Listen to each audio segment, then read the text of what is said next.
मला आता ती माहिती मिळाली की नदी काठची केल्यावर पोट खराब होते. हे अर्धापूर तालुक्यातच होते का महाराष्ट्रात कुठे होते? सगळीकडे कुठे होते? तुम्हाला नियम शिथिल केले, मुख्यमंत्र्यांनी घोषणा केली आणि पूर्ण जिल्ह्यामध्ये नदी काठचे प्रकरणाने वगैरे केले, मग इथं का नाही झालं?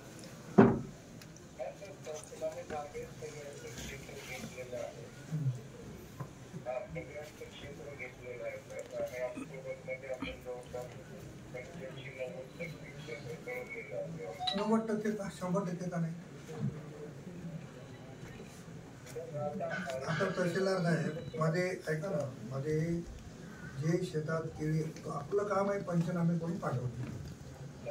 निर्णय सरकार घेऊन पैसे द्यायचे की नाही, बरोबर आहे. मी नवीनच ऐकलं अर्धापूर तालुक्यात. आता मी एवढा जिल्हा फिरला, कुठं तक्रार नाही. आणि इथं तक्रारी आहेत की नदीकाठचं घेतलं नाही. आता आपल्याकडे विहिरी बुजल्या असतील तर विहिरीचे पंचनामे करायला सांगितले. हां ठीक आहे. बघा काय होते, आता उद्याच्या मंगळवारी कॅबिनेटमध्ये डिसिजन होईल आणि चुकून इतर तालुक्याला जास्त मिळाले आणि इकडे मिळाले नाही तर ते वेगळा अर्थ होईल. बघा तुम्ही काय रिपोर्ट करा. मी पण बोलतो कलेक्टर साहेबांच्या आणि बाकी जनावरं हे ते गेले त्याची तर मदत मिळाली असेल ना? नाही, जनावरांची मदत वाटप नाही झाली का?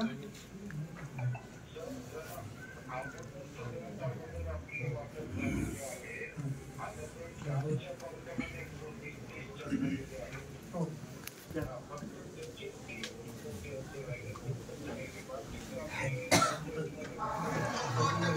ठीक आहे, खरं पण 29च्या पाऊस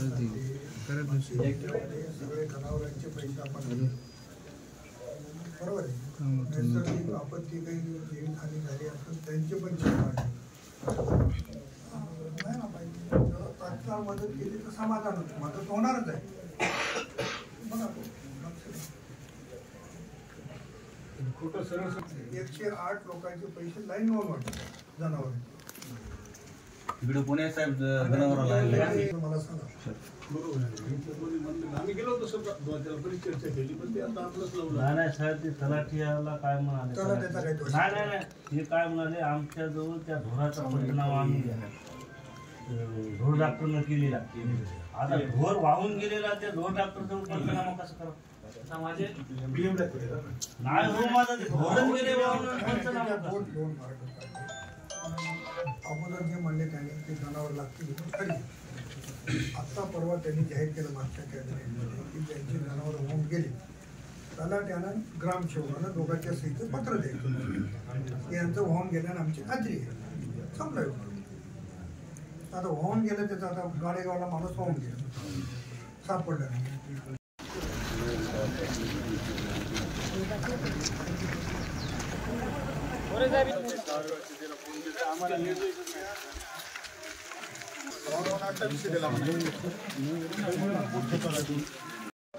कराळी साहेबांकडे केस आहे. कराळी साहेब होते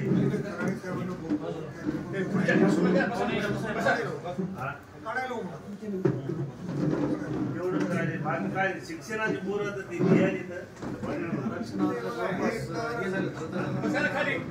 खाली बसा, खाली बसा, हलता खाली बसा. केस केली नाही, मी याच्यासाठी केली नाही. मग पोरायचा उद्रेक आहे. अक्षरशः गाडी फोडली. बरं मी बापराव पडल्याला भेटायला गेलो आंबुलग्याला, पोरायचंही चुकलं.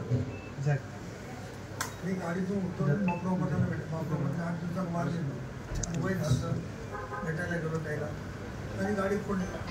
मला पोलीसवाले माझ्याकडे आले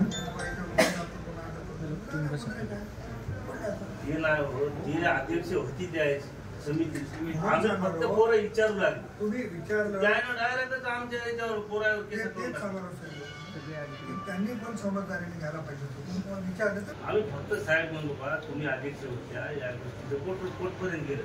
एवढंच विचारासाठी पोरं थांबले तर त्याने लगे वातावरण त्यानेच बिघडून टाकलं. 353 आधी दाखल केली. संध्याकाळी बोलून घेऊन म्हणले की आम्ही दोन्ही वापस घ्यायला. आतापर्यंतच्या नागरिकांच्या इतिहासामध्ये मला सांगा, एवढा फिरणारा खासदार जिल्ह्यात कधी होता का? व्यंकटराव तोरडेकर साहेबापासून अशोक चव्हाणपर्यंत. तर आता काय करा होता ते इकडं आले आपल्या नशिबात नव्हतं. तोपर्यंत म्हणले ते वापस घेऊन म्हणले आम्हाला एक नोटीस सुद्धा नाही काही. मुख्यमंत्र्यांनी म्हणजे एकनाथ शिंदे साहेबांनी पण जाहीर केलं. आता मनोज जरांगे पाटलांनी पण त्याच्यात मागणी केली होती. त्या मागणीमध्ये हे पण कबूल केलं. आता पण मागणं घेतो म्हणून मी जरी प्रयत्न केला उपकाराची भाषात नाही ना सरकारने ठरले. कराळे साहेब काय म्हणायचं 353 नाही त्याच्यात.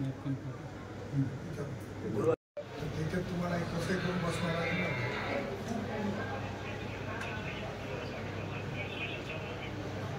होच अर्धापूरमध्ये येते. मी माहिती पण येईल करतो पण थोडंसं आपण हो हो हो हो